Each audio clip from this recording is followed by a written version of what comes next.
Praise God! Sa umagang ito ay napakabuti dahil ang Diyos ay nasa ating kalagitnaan. Buhay po ang Diyos sa bawat isa sa atin. Sabihin mo nga po sa iyong katabi, stay blessed. Amen, stay blessed. Dahil nga po, dapat lamang po tayo na manatili sa kanyang pagpapala. Bakit po hindi natin inaalis sa ating isipan yung mga ganong kaisipang stay blessed? Dahil po pinagpala na po tayo. Sa umaga pa lang, pagising pa lang, pinagpala na po tayo. At ang kanyang presensya patuloy po nating inaasam-asam. Ito po sa umaga ito, ang pag-usapan po natin mga katangiang taglay ng ating manlilikha. Ang liliit po pala ng letra. Yun po, yung mga katangiang taglay ng ating manlilikha, yung hahayag lamang po natin is konting portion lamang po ito dahil napakalawak po ng katangian ng ating manlilikha. Yung katangian lamang po ng tao, minsan hindi po natin maisa-isa. Meron po dyan magagaling sa ganito, meron pong mahusay sa ganyan, sa sport, pero lahat po ng kagalingan na yun ay galing lamang po sa ating manlilikha. Sabi po rito, ito po yung sinasabi, yung mga katangian po ng ating manlilikha, unang-una na po rito, ito po yung sinasabi na biyaya lamang po kasi na makilala yung ating manlilikha sa kanyang katangian. Unang-una po dyan, yung makapangyarihan po sa lahat. Siya po ay omnipresence na God. Ito po yung paghuhugutan nating verse. Mga taga-Roma 11:33, sabi po rito, papuri sa Diyos, lubhang napakasagana ng kayamanan ng Diyos, di matarok ang kanyang karunungan at kaalaman. Sino ang makakapagpaliwanag ng kanyang mga kapasyahan? Sino ang makakaunawa ng kanyang mga pamamaraan? Gaya po ng nasusulat. Nandun po lahat sa kasulatan yung mga katangian ng Diyos, yung mga ilan na naisulat ng ating mga manunulat na apostol, mga manunulat na propeta. Nandoon po siya lahat. Sabi po rito, makapangyarihan sa lahat. Yun po yung isa sa katangian po ng ating manlilikha ay omnipotence, creator of all things. Genesis 1:1 pa lamang po, nagpamalas na po siya ng kanyang kagalingan, ng kanyang makapangyarihan sa lahat na abilidad. Ito po yung sinasabi, ng pasimula ay nilikha ng Diyos at ang langit at ang lupa. Nilikha niya po ito sa pamamagitan lamang po ng kanyang salita. Sabi po rito, siya ang lumikha ng lahat ng bagay. Ang Diyos ay nagsalita at nilikha ang sansinukob at nagpakita ng kanyang otoridad sa kawalan. Ang walang hanggang kapangyarihan lamang ang makakalikha. Meron po rito sinabing ex nihilo. Hindi po ito sinasabing ex nihilo. Ex nihilo po ito. Ang ibig sabihin ay mula sa wala. Yung mula po sa wala, wala talagang pagkukunan, pero meron pong kinalabasan na napakaganda. Ito po yun, ang word po na to is galing po sa Latin word, ex nihilo. Ang kanyang salita ay ang kanyang kapangyarihan. Mababasa po natin ito sa Awit 33:6-9.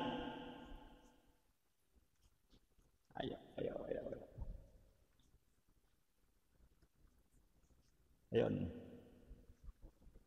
Ayan po, ang sabi po rito sa Awit 33:6-9, sa utos ni Yahweh nilikha ang lahat, ang araw, ang buwan, talang maririkit sa iisang dako, tubig ay tinipon at sa kalaliman ay doon kinulong. Matakot kay Yahweh ang lahat sa lupa, dapat katakutan ng buong nilikha. Ang buong daigdig, kanyang nilikha, sa kanyang salita, lumitaw ng pusa. Ganda po, para po yung isang tula. Yun nga po, sa pamamagitan lamang ng kanyang salita, lumitaw po bigla yung kanyang mga sinabi, yung kanyang mga nilikha. Ito po yung pagkakataon na makakaasa po tayo sa kabutihan ng Diyos. Dahil po yung paglikha na yan mula sa wala, bigla pong nagkaroon ng mga bagay. At yung mga bagay na yon ang nakikita po natin sa panahon ngayon. Meron lamang pong sabi rito, ang lumikha, ang Diyos ang pinagmulan at lumikha ng lahat ng bagay. Nakikita man o hindi, saklaw nito ang pisikal na sansinukob, lahat ng nabubuhay at ang espiritual na kaharian. Sabi po rito, mayroong dalawang uri ng paglikha. Yung una po, paglikha mula sa wala, yung walang anuman, biglang lumitaw. Ito po yung tinatawag kanina ex nihilo, na nilalang ng Diyos ang sansinukob at lahat ng nasa loob nito mula sa wala. Ipinapakita nito ang lubos na kapangyarihan at pagiging higit sa lahat ng Diyos. Yung isa naman po, ang sabi rito, creative evolution. Hindi po ito yung sinasabi ng mga mula sa unggoy, naging tao. Hindi po ito yon. Ang sinasabi po nito, ang paglikha ng Diyos ay hindi isang pangyayaring nakatigil. Kumbaga, nilikha na yung isa, yun na lang.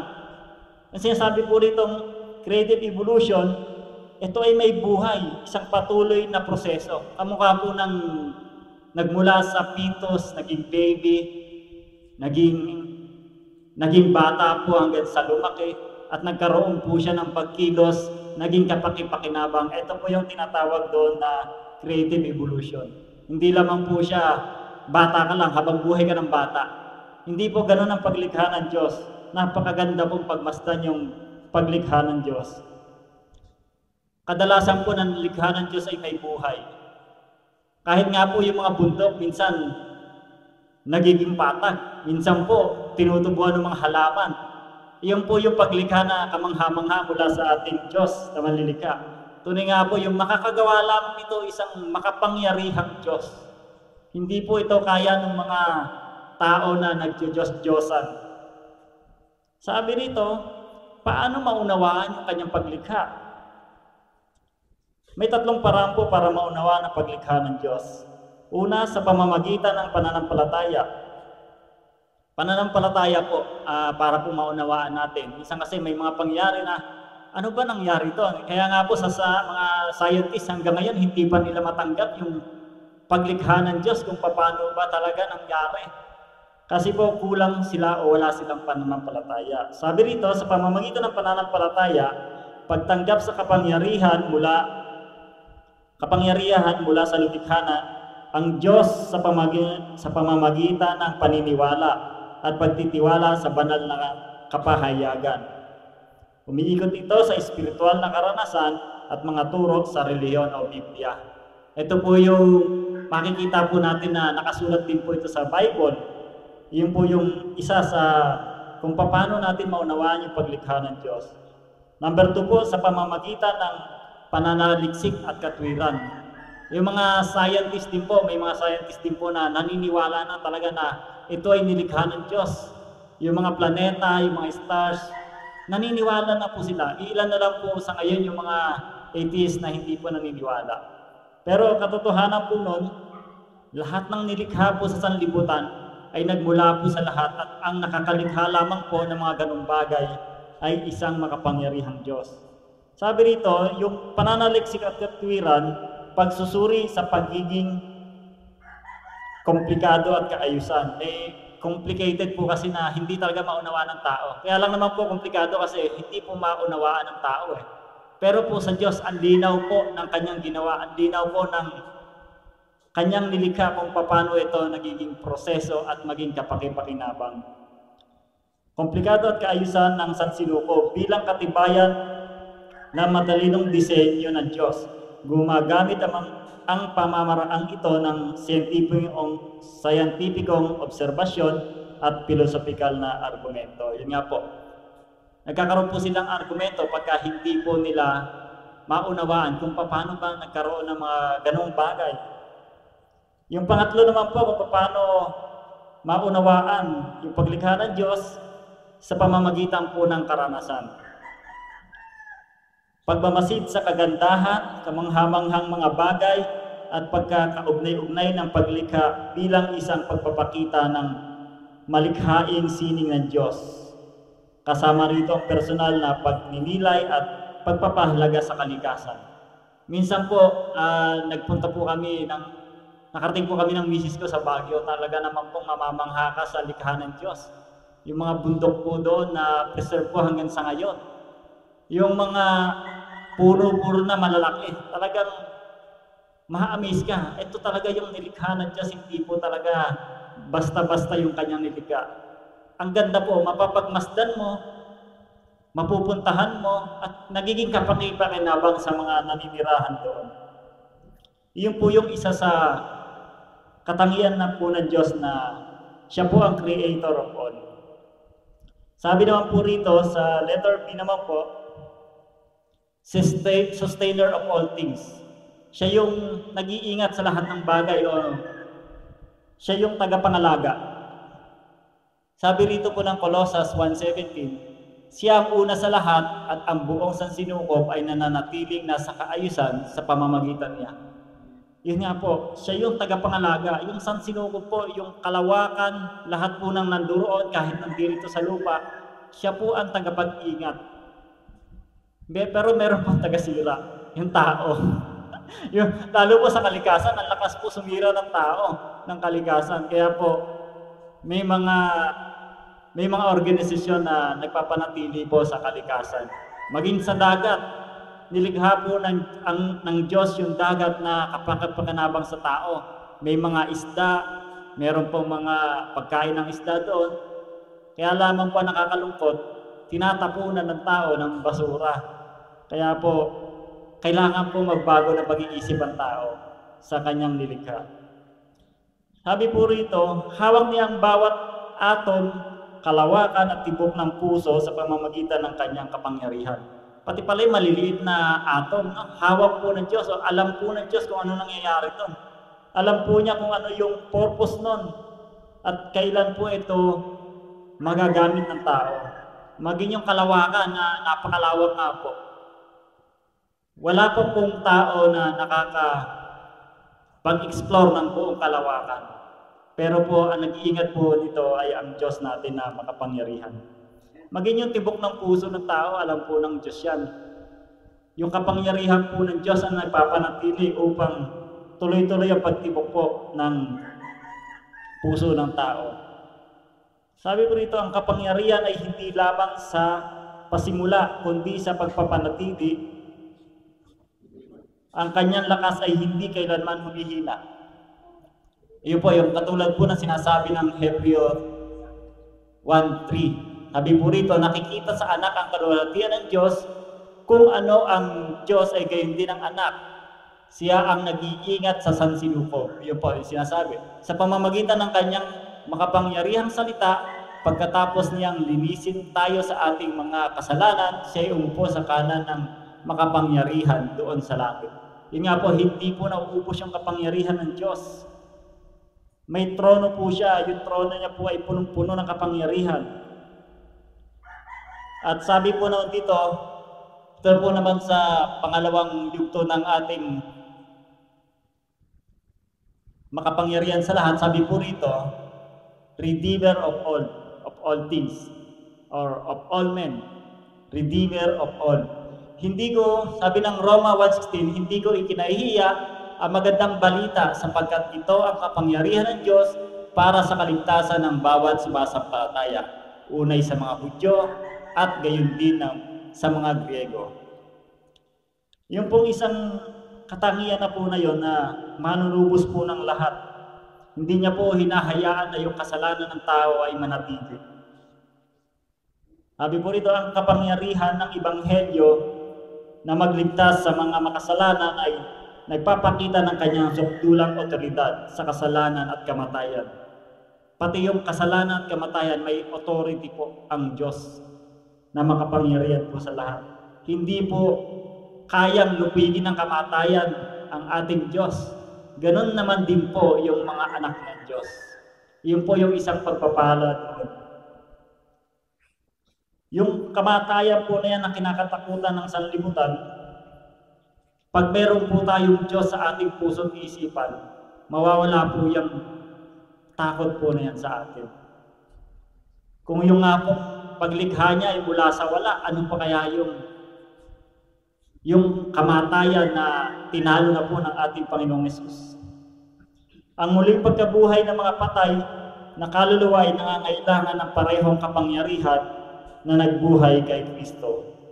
Iyon po yung sinasabi sa Efeso 1:19 hanggang 20. At kung ano ang di masukat niyang kapangyarihan na kumikilos sa atin, na mga nananalig sa Kanya, ang dakilang kapangyarihan din iyon, ang muling bumuhay kay Kristo at nag-upo sa Kanya sa kanan ng Diyos sa kalangitan. Kaya po tayo may kasiguraduhan na tinupos na po tayo sa kasalanan ng ating Diyos dahil buhay po ang Panginoong Hesus. Ang kapangyarihan po na bumuhay sa ating Panginoon, yun din po yung kapangyarihan na tumupos po sa atin. At mananatili po yung kapangyarihan na yun at aasahan po natin yan. Kaya nga po sabi, hindi lamang naglikha ang Diyos, kundi nagpapatuloy po ito. Patuloy po niya tayong nililinis, patuloy niya po tayong binabago. Nilikhaan niya po tayo ng bagong puso. Nilikhaan niya po tayo ng bagong kaisipan upang magpatuloy tayo sa kanyang kabanalan. At yung mga paglilikhang ito ay magagawa lamang po yan ng isang makapangyarihang Diyos. Ngayon naman po, sa ating pamumuhay, minsan po na naranasan natin, makita natin sa ating wallet, wala na. Wala nang laman. May parating pang due date, meron pang ganyan.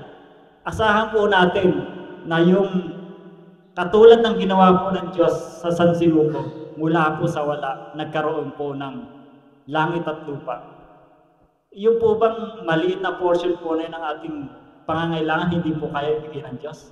Imposible po, kaya-kaya po ibigay po yun ng Diyos. Maging yung ating mga pangangailangan mental, yung ating pangangailangan na physical, napakaliit na lang po nun para sa Diyos. Kaya po magtiwala po tayo sa makapangyarihang Diyos. Kasi siya lamang po yung may kakayahan na lumikha mula sa wala. Amen po ba? Number 2 naman po, ang Diyos ay nasa lahat ng dako. Yun po yung omnipresence. Nasa lahat ng dako. Ibig sabihin po, ngayon po nandirito po siya. Nakikita niya po yung kanyang mga anak. Nakikita niya po yung mga nakikinig. Nakikita niya po yung mga talaga namang ang puso ay nakapokus lamang sa ating Diyos. Sabi po rito, yung unang portion po nun, He transcends or beat space. Kumbaga, kayang-kaya po lagpasan yung bawat espasyo. Kung may espasyo man po na hindi po nating maabot, ang Diyos po kayang-kaya pong abutin. Sabi rito ng awit 139, 7-10, sana kong magpupunta upang ako'y makatakas sa iyo bang espiritu? Ako ba'y makakaiwas? Kung langit ang puntahan ko, tiyak na naroon ka. Sa daigdig ng mga patay, humimlay man ako'y ikaw din ang kasama. Kung ako ay makalipad, umiwas na sa pasilangan, o kaya ang tirahan ko'y ang duluhan ng kanluran, doon may papatnubayan ako ng iyong kamay at hahawakan ako ng iyong kanang kamay. Ibig sabihin po, kanang kamay is power. Kapangyarihan po ng Diyos yan. Kaya po pag alam po natin na tayo nasa kanang kamay ng Diyos, panatag po tayo. Nasa power po tayo ng Diyos. Kaya po yan po yung sinasabi, wala pong lugar na hindi kayang puntahan ng Diyos. Wala pong problema na hindi kayang lutasin ng Diyos. Alam po niya lahat ng mga bagay na ating pangangailangan. Alam po niya rin yung mga bagay na dapat nating iwasan. Kaya po, kung ang Diyos ay narito, ang Diyos din po ay mga nasa lugar na kamag-anak po natin at nag-iingat po sa Diyos. Kung kanina po, papunta tayo rito, kasama po natin ang Diyos. Iningatan niya po tayo sa biyahe. Iningatan niya po yung mga sasakyan na nakakasalubong po natin. Kaya po yung pagtitiwala po ay dapat nating ilaan lamang sa Diyos. Iyon po, siya po yung nasa sa lahat. Sabi po dyan, ito po, walang lugar na nalampas sa kanyang presensya. Langit, siyol, kadiliman, o ang pinakamalayong dagat. Yun nga po, yung ibang mga seaman, di ba? Nasa malalayong dagat yan, pero yung pag-iingat po ng Diyos, nananatili po sa kanila. May alon po, may mga pating, may mga malalaking nilalang na nasa ilalim ng dagat, pero po yung presensya ng Diyos, nandoon po rin sa kanila. Inaayos po ng Diyos ang lahat ng mga bagay-bagay upang maging kapakinabangan po ng mga tao na kanyang minamahal. Hindi tayo nag-iisa, ang kanyang presensya ay nauuna sa atin.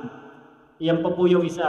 Kumbaga, yung samahan ka na po ng Diyos, napakalaking bagay na po. Biyaya na po yun eh. Sabi pa nga po rito, ang kanyang presensya ay nauuna sa atin. Ibig sabihin, yung kanyang mga angel, yung kanyang mga inilaan po para sa atin na mag-ingat, ipinapauna na po niya. Kanina nga po, di ba, pag biyahe pa lang po natin dito, dahil tayo mga Kristiyano, alam po natin na yung pag-iingat po ng Diyos ay nasa sa atin. Sabi po ng Deuteronomy 31:8, si Yahweh ang nangunguna sa iyo, sasamahan ka niya, hindi ka niya bibiguin o pababayaan man. Kaya't huwag kang matakot, ipanghinaan ang loob. Yan po yung kahit ng Old Testament pa po, yung encouragement po ng Diyos. Nandito na po sa kanila. Much more pa po sa atin na yung kanyang anak ay nagtagumpay na po. Wala pong hindi pinagtagumpayan po ng ating Panginoong Yesus. Ito pa po isa, He dwells with His people. Sabi po ng Matthew 28:20, turuan ninyo silang sumunod sa lahat ng inuutos ko sa inyo. Tandaan ninyo, ako'y laging kasama ninyo hanggang sa katapusan ng panahon. Iyan po yung mga salita po ng Diyos na pangahawakan po natin talaga eh. Kasama po talaga natin ang Diyos. Nauuna po siya sa ating mga pupuntahan. Kasama po natin yung presensya, yung kapangyarihan ng Diyos. Kasama po natin siya. Sabi pa rito, ang Diyos ay natatanging naroon sa mga mananampalataya sa pamamagitan ng kanyang Espiritu. Yun po, alam po natin yun, sa pamamagitan ng kanyang Espiritu, sinasamahan niya po tayo. Sabi ng 1:14-17, siya ang Espiritu ng katotohanan na hindi matanggap ng sanlibutan, sapagkat siya ay hindi nakikilala nakikita ni nakikilala ng sanlibutan. Ngunit nakikilala niyo siya sapagkat siya ay nasa inyo at siya ay mananatili sa inyo. Ang gaganda po ng salita ng Diyos. Talaga nga po yung kanyang presensya ay nasa sa atin, sa mga mananampalataya. Ayun po yung maliwanag po ron sa mga mananampalataya po. Sabi pa rito, pinupuno niya ang sansinukob, ngunit malapit na nananahan sa bawat mananampalataya. Yung presence niya po ay nasa sanlibutan din po, nasa kalawakan, pero yung kanyang yung nananahan po siya sa atin. Di ba sinabi nga po sa unang Korinto 3:16, hindi ba ninyo nalalaman, hindi ba ninyo alam na kayo'y templo ng Diyos at naninirahan sa inyo ang kanyang Espiritu? Yun po yung malinaw na sinasabi na lagi pong yung presensya ng Diyos ay nasa sa atin. Kaya nga lang po minsan nakakalungkot na may mananalangin na bumaba ang banal na Espiritu at sabahan kami. Ang sabi po dito, ang linaw po, kayo ay templo ng Diyos. Naninirahan sa inyo ang kanyang Espiritu. Naninirahan po sa atin ang kanyang Espiritu. Ano man yung ating sabihin, minsan po sa may sakit, yung kagalingan ay i-declare po natin dun sa may sakit. Mapapangyari po ito ng Diyos. Yung ating mga pangailangan na idinudulog natin sa Diyos, mapapangyari po ito ng Diyos dahil naninirahan po sa atin ang kanyang banal na Espiritu. Sabi naman po rito, He sees all actions. Sa Jeremiah 23:24, wala makakapagtago sa akin. Makikita ko siya kahit saan siya pumunta, sapagkat ako'y nasa lahat ng lugar, sa langit at sa lupa. Yun po sabi po ng verse. Wala po talaga makakapagtago. Omnipresence po ang Diyos. Siya po ay nasa sa lahat. Sabi rito, walang maitatago. Pinagmamasdan niya ang mga lihim na kasalanan at tahimik na mga sakripisyo. Kung meron po tayong mga lihim na kasalanan, alam po yan ng Diyos, hindi po siya mabibigla. Hindi po siya mabibigla na ito si man nagkasala. Hindi po siya mabibigla kasi alam niya po ang lahat. Hindi po natin maitatago sa Kanya dahil yung presensya niya ay nasa sa atin. At yung mga tahimik na sakripisyo natin, yung mga ginagawa po natin na para sa Diyos, alam po niya yan. Pagdating po natin sa langit, may reward po tayo kahit maliit na sakripisyo po yan. Iyon po yung kagandahan sa presensya ng Diyos. Makakaasa ka na kasama mo ang Diyos kahit saan ka ba magpunta. Minsan nga po, makagawa ka ng kasalanan, hindi po aalis yung presensya ng Diyos sa iyo. Babaguhin ka po ng Diyos. Babaguhin po yung pag-iisip upang yung kasalanan mong ginawa ay patuloy mo ng kalimutan at talikuran. Yung biyaya niya po yung magpapaintindi sa iyo na ganito kita kamahal, ganito kita kayang ipagtanggol, maging sa krus ng kamatayan, ipagtanggol kita. Kaya yung kasalanan mo na ginagawa ay talikuran mo na. Hindi po ang Diyos naninisi sa mga tao dahil alam niya po yung ginagawa ng bawat tao. Alam niya po yung gagawin mo ngayon at gagawin mo bukas. Ganun po ang kanyang presensya. Nandito siya ngayon, nanduroon siya bukas. Di ba sabi? Nauuna siya sa atin. Alam niya po yung mangyari bukas. Pag uwi po natin, nandoon na po siya. Nakahanda na po yung mga kakainin natin. Nakahanda na po yung ating mga isusuot, yung mga gagawin po natin. Nakaayos na po lahat yan. Dahil yung kanyang presensya po ay nananatiling kasama po natin.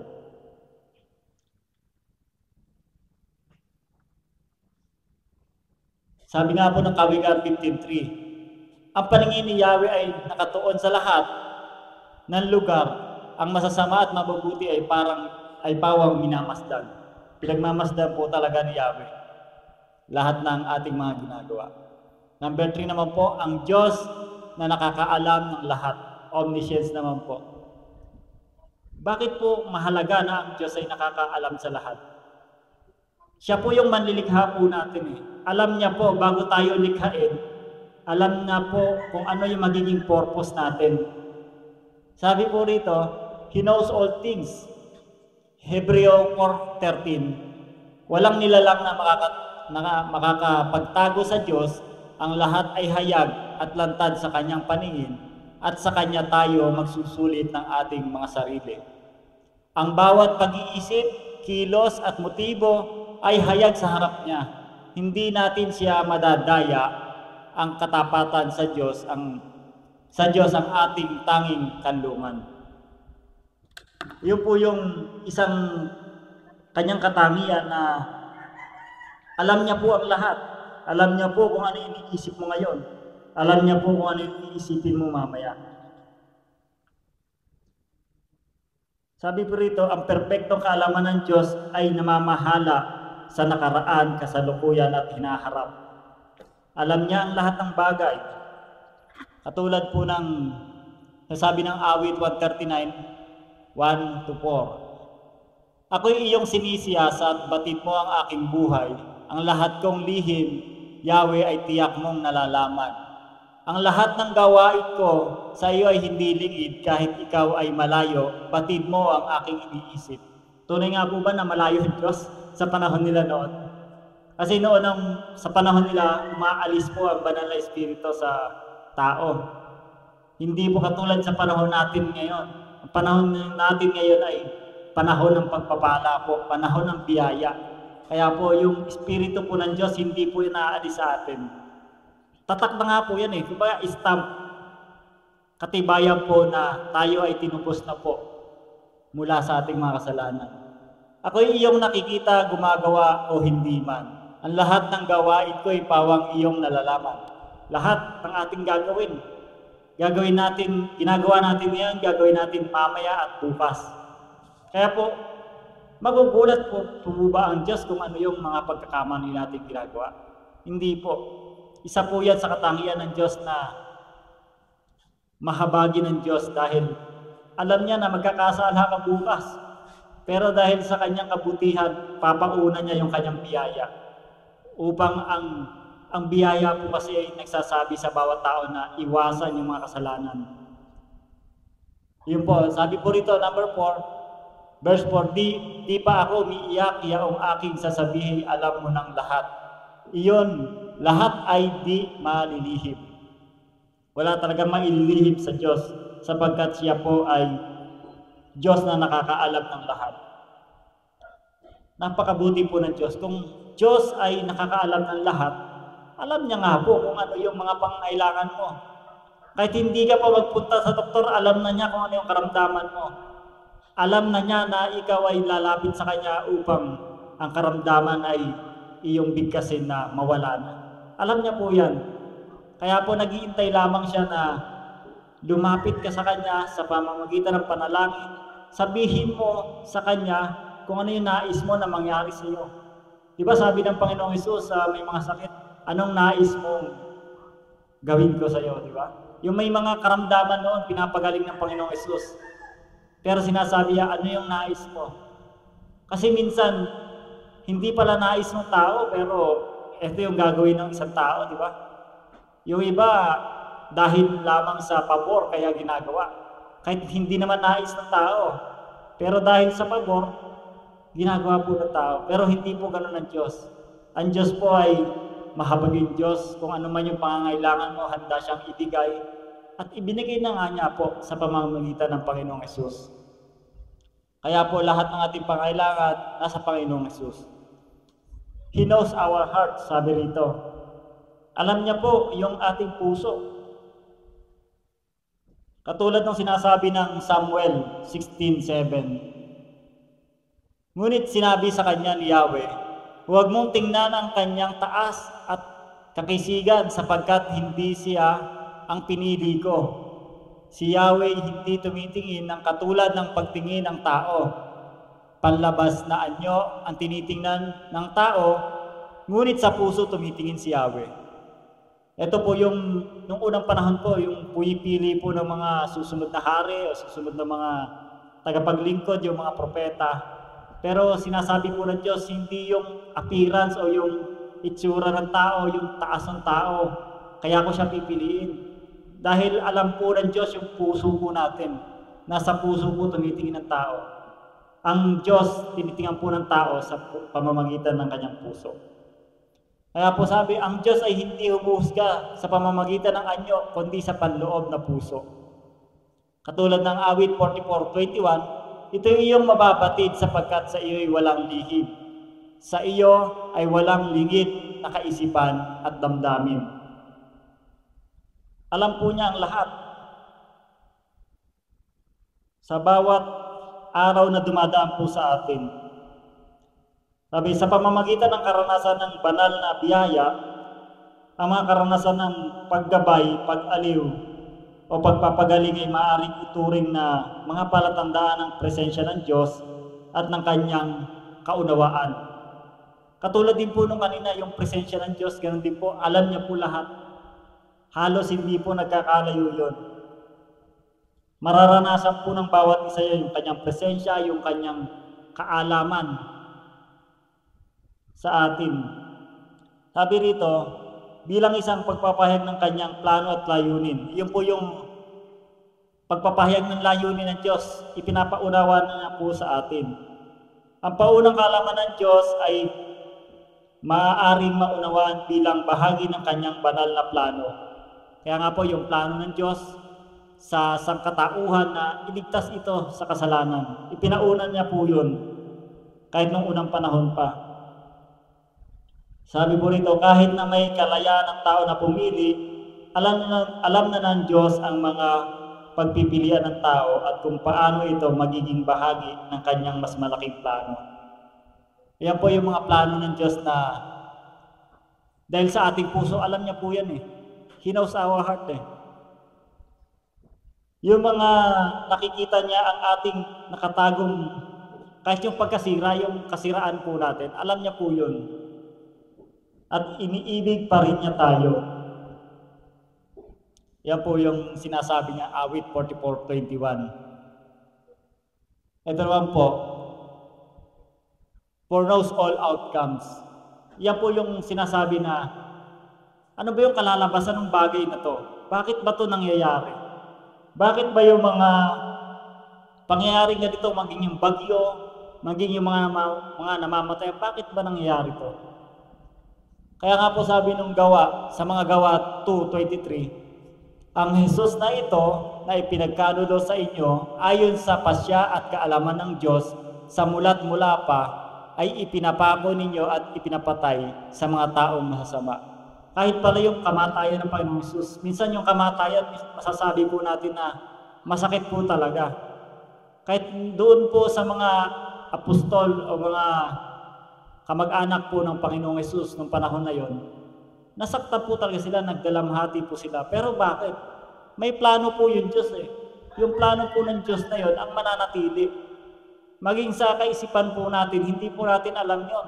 Hindi po natin lubos na maunawaan.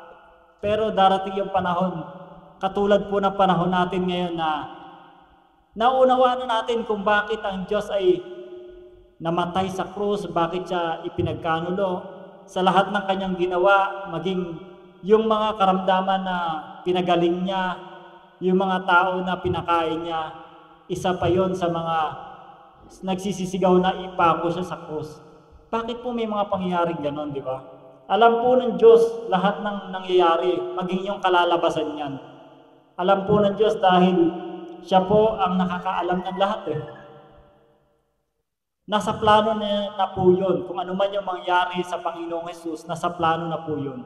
Kaya nga sabi, let your will be done. Sabi ganun po ng ating Panginoong Jesus. Kasi alam po ng Panginoong Jesus na yung sakit na mararanasan niya, yung kapighatian ng mga tao na nakapaligid sa Kanya, alam po ng Panginoong Jesus yun. Kaya po sabi, let your will be done. Mangyari yung kalooban mo, Ama. Kahit ito'y maging kasakitan pa ng Kanyang pangangatawan. Kasi po, yung plano po na yun ng Diyos ay mananatili po yun. Wala pong makakahadlang po dun sa plano ng Diyos po na yun. At ang magandang malaking bagay po dun ay alam po ng Diyos yung kalalabasan mo. Hindi ka masama sa paningin natin yung nangyari ay masama na po yung kahihinatnan doon. Sa ating pong pangunawa, ganun bilang isang tao, merong nasunugan. Bakit kaya po nangyari yun? Merong ganun. Ang sama naman nangyari sa mga tao na yun, nasunugan sila. Maaari pong may nakalaang plano po doon yung Diyos na i-relocate sila sa magandang tirahan. Bakit po kaya binaha yung lugar na yun? May mga pangyayari po na dapat natin maunawaan na Diyos lamang yung nakakaalam kung ano man po yun. Kaya po, magtiwala lamang po tayo sa kaunawaan po ng Diyos, hindi po yun sa ating sariling kaunawaan. Sabi po ng Kawikaan 16:9, ang puso ng tao ang nagpapanukala ng kanyang daan, ngunit ang Panginoon ang nangangasiwa ng kanyang mga hakbang. Yun po yung tao, nagpapanukala po yan, pero yung Panginoon lamang yung nagpapatupad dito. Isinasakatuparan po lahat ng Panginoon yung dapat na mangyari. At sabi po na Psalm 147:5, great is our Lord and mighty in power. His understanding has no limit. Wala pong limitasyon ng kaunawaan ng Diyos. Nauunawaan niya po tayo maging sa ating pinagdaraanan. Tayo po bilang tao may limitasyon yung ating kaunawaan eh. Pero po yung Diyos, wala pong limitasyon yan. Kaya nga po minsan sa panahon ng Panginoong Jesus, maging yung kanyang alagad, sinasabi ng iba na nanghina, sinasabi ng iba nag-backslide, si Pedro. Pero po, hanggang doon lamang yung kaunawaan ng mga tao. Pero po, ang Diyos alam niya. Sabi nga ng Panginoong Jesus, Pedro, pagbalik mo, palalakasin mo ang iyong mga kapatid. Hindi po nagtatapos doon lamang yung kaunawaan ng Diyos na nakita niyang yung inano siya ni Pedro, yung hindi siya kinilala or tawag nito, itinakwil siya sa panahon na yon, di ba? Kasi nga natatakot si Pedro eh. Pero hindi lamang hanggang doon yung kanyang kaalaman. Wala pong limitasyon ang kaisipan ng Diyos. Kaya po hindi po niya tayo bibitawan katulad ng ginawa niya kay Pedro. Palalakasin niya po tayo, i-encourage niya po tayo. paparanas niya po sa atin yung kanyang kagandahan loob para po magpatuloy sa bawat hamon ng buhay. Sa panahon po natin kasi malalakas yung hamon ng buhay. Kaya po dapat alam natin ng ating manlilikha ay makapangyarihan sa lahat, siya ay nasa lahat at alam niya po ang lahat. Iyon po yung dapat nating panghawakan. Kahit naman po nung bago-bago pa lamang po ako, yun po yung pinanghawakan ko. Kasi marami po akong mga nakakakwentuhan pagdating po sa ganyang usapin sa Bible, lalo na po sa kasalanan. Sasabihin po nila na, ligtas ka pa rin kahit nakagawa ka ng kasalanan. Sabi nga po, hindi naman po magugulat ang Diyos na makagawa ka ng kasalanan yan. Ligtas ka dahil tinanggap mo ang Panginoong Hesus. Ligtas ka dahil sa biyaya ng Diyos. Pero sa isang kasalanan na magagawa mo pero tinanggap mo ng Panginoong Hesus, hindi magugulat ang Diyos, kundi babaguhin ka nito. Nakalaan na yung plano ng Diyos upang mabago ka sa nagawa mong pagkakamali. Kaya po, yun po yung isang pundasyon ng aking paniniwala na ang Diyos ay omnipotence, ang Diyos ay omniscience, at ang Diyos ay omnipresence. Lahat pong yan dapat po natin panghawakan. Kahit na tayo ay hindi po laging nakapagbasa ng Biblia, yung paniniwala po natin na katulad po ng ganyan, panghahawakan na po natin yan. Kahit na meron po tayong pinagdadaanan ng mga problema, meron po tayong financial problem, health problem, matatanda po natin, alam ng Diyos yung pinagdadaanan ko. Meron po tayong pupuntahan na alam nating delikado, ang Diyos ay kasama ko. Una po siya na pupunta ron upang ingatan tayo. Iyon po yung kailangan po natin na isa puso. Ano man po yung gagawin natin sa araw-araw, ano man po yung mangyari paggising natin, tandaan po natin na ang Diyos ay makapangyarihan sa lahat. Ang Diyos ay nasa sa atin, nasa lahat. At ang Diyos ay alam po ang lahat. At bilang po paghuli, tayo po ay manalangin. Magsitayo po lahat at tayo manalangin.